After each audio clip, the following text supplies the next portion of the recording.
Selamat datang kembali di channel info kita. Pada video ini kita akan membahas tentang apa yang sudah dapat dicapai oleh orang-orang pada masa lalu dan tingginya peradaban pada masa silam sebelum banjir pada masa Nabi Nuh meluluh lantahkan semuanya. Selamat menikmati video ini dan kami doakan agar Anda semuanya sehat selalu.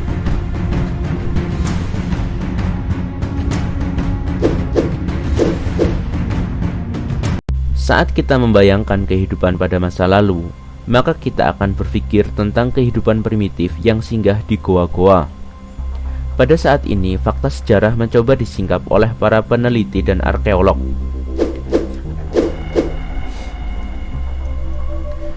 Hasil penemuan mereka membuat kita berpikir ulang, apakah benar kehidupan pada masa lalu benar-benar primitif seperti apa yang digambarkan pada film-film kolosal dan purbakala?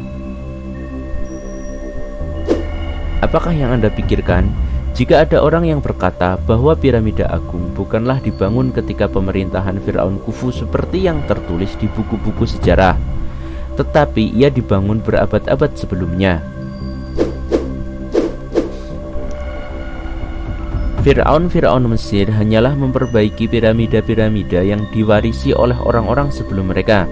Kenyataan ini lama-kelamaan disadari oleh banyak peneliti, namun dibutuhkan waktu yang lama untuk dapat diterima oleh masyarakat dunia. Piramida Agung Giza posisinya bertepatan dengan posisi rasi Orion di langit dan mengarah ke arah kiblat di bumi. Ini merupakan misteri paling terbesar dalam sejarah manusia. Siapakah bangsa besar yang pertama kali merencanakan pembangunan piramida ini? Sesungguhnya piramida Mesir adalah simbol bangunan yang menunjukkan arah ke kiblat bumi dan kiblat langit. Ia mengarah ke Ka'bah sebagai kiblatnya bumi dan mengarah kepada rasi Orion sebagai kiblatnya langit. Misteri mengenai siapakah bangsa yang membangun piramida itu untuk pertama kali masih menjadi penelitian yang serius oleh para ahli. Namun mereka sepakat bahwa yang membangun piramida adalah sebuah bangsa yang sangat cerdas, jenius, sekaligus religius. Di zaman itu, kemajuan bidang teknologi sebanding bahkan lebih maju dari apa yang kita temukan hari ini. Masih tidak percaya?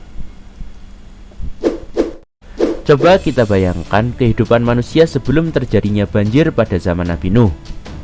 Bayangkan kehidupan mereka sudah sangat teramat canggih dengan kendaraan super canggih dan kota dipenuhi cahaya serta pesawat-pesawat terbang super canggih bersimpang siur di udara.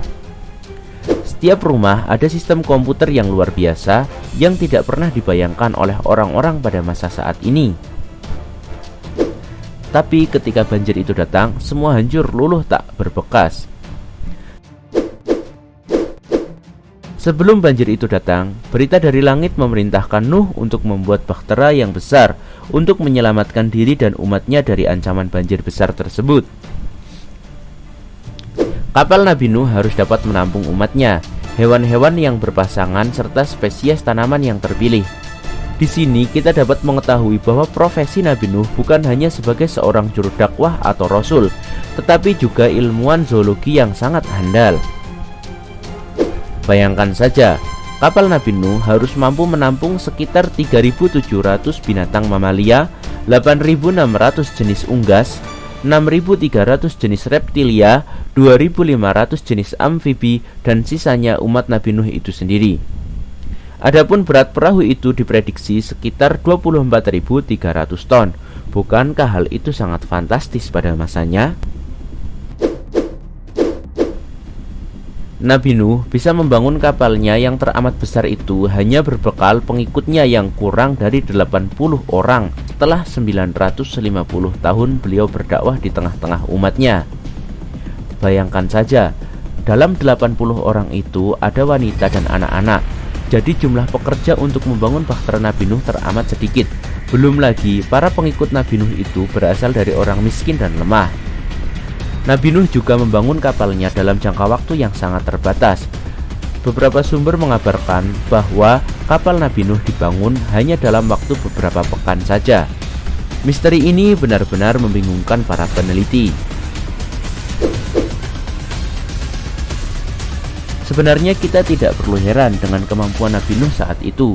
jika kita membayangkan kehidupan manusia pada saat itu, yaitu sebelum banjir besar itu tiba, lebih maju dari kehidupan manusia pada saat ini. Kita bisa membayangkan bahwa Nabi Nuh membangun bahteranya di dalam suatu ruangan yang sangat canggih dan disertai alat-alat super canggih saat itu. Masih tidak percaya? Coba kita lihat perkembangan teknologi manusia dari ia diciptakan sampai pada saat ini. Kita ambil saja pada periode lahirnya Nabi Isa menurut kalender Masehi, yaitu 1 Masehi sampai pada tahun 2020 Masehi. Bagaimana kehidupan manusia di zaman Isa hidup, dan bagaimana kehidupan manusia setelah 2000 tahun setelah kelahiran Nabi Isa? Coba bayangkan, berapakah jangka waktu dari Adam diciptakan, yaitu sebagai manusia pertama, hingga sampai pada peristiwa banjirnya Nabi Nuh? Maka sangatlah logis kemampuan manusia mencapai tingkat terhebat dan termaju ketika banjir besar itu tiba. Maka jika kita berpikir seperti itu, kita tidak akan terkejut dengan kisah-kisah seperti Atlantis, Lemuria, dan pemerintahan Rama yang memiliki pesawat-pesawat super canggih yang disebut sebagai Vimana. Peperangan pada saat itu juga melibatkan tenaga nuklir seperti efek yang ditemukan di Mohenjo-daro dan Harappa. Tapi apakah semua kemajuan itu berguna ketika banjir itu tiba? Semua kemajuan itu habis tenggelam bersama orang-orang musyrik yang mengingkari perintah Allah Subhanahu wa Ta'ala. Setelah hanyut dalam arus kemajuan dan kecanggihan teknologi, mereka dihanyutkan oleh banjir besar pada masa Nabi Nuh. Mungkin Anda merasa sedikit lucu dengan analisa yang dipaparkan pada video ini, karena Anda masih memikirkan bahwa Nabi Nuh hidup seperti orang gua, bercocok tanam dan mengembala kambing saja. Padahal tidak seperti itu.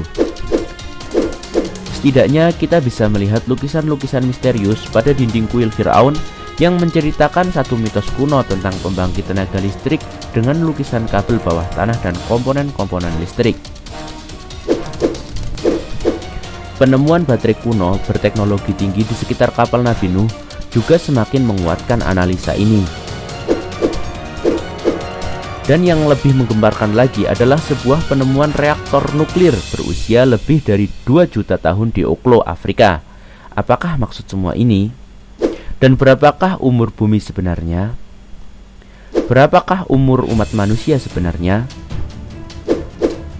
Penemuan artefak-artefak tersebut setidaknya membuat kita bisa berpikir bahwa kita hari ini tidak bisa berkiblat berdasarkan penelitian barat yang dipengaruhi oleh The Hidden Hand seperti Illuminati dan Freemasonry. Mereka sebenarnya memiliki alasan untuk menyesatkan umat manusia. Segala kenyataan sebenarnya sangatlah jauh dari apa yang kita bayangkan.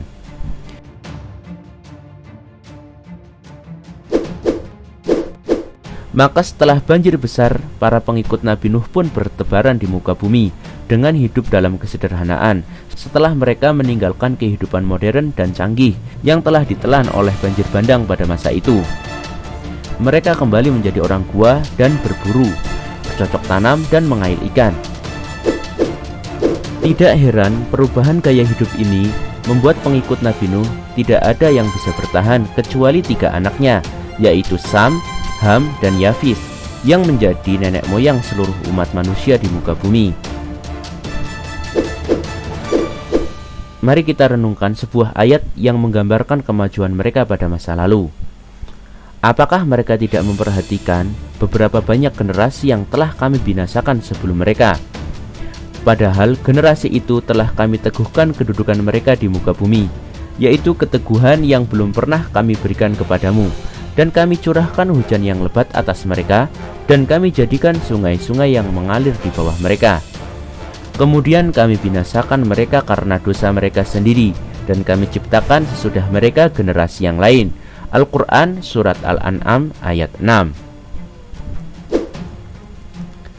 Betapa kukuhnya bangunan bahtera Nabi Nuh alaihissalam ini, sehingga bangunan aslinya masih kokoh sampai sekarang. Gambar bahtera Nabi Nuh ini diambil setelah kelompok arkeolog dari Turki dan Cina berhasil memasuki bahtera Nabi Nuh alaihissalam yang terdampar di puncak Gunung Ararat di Turki.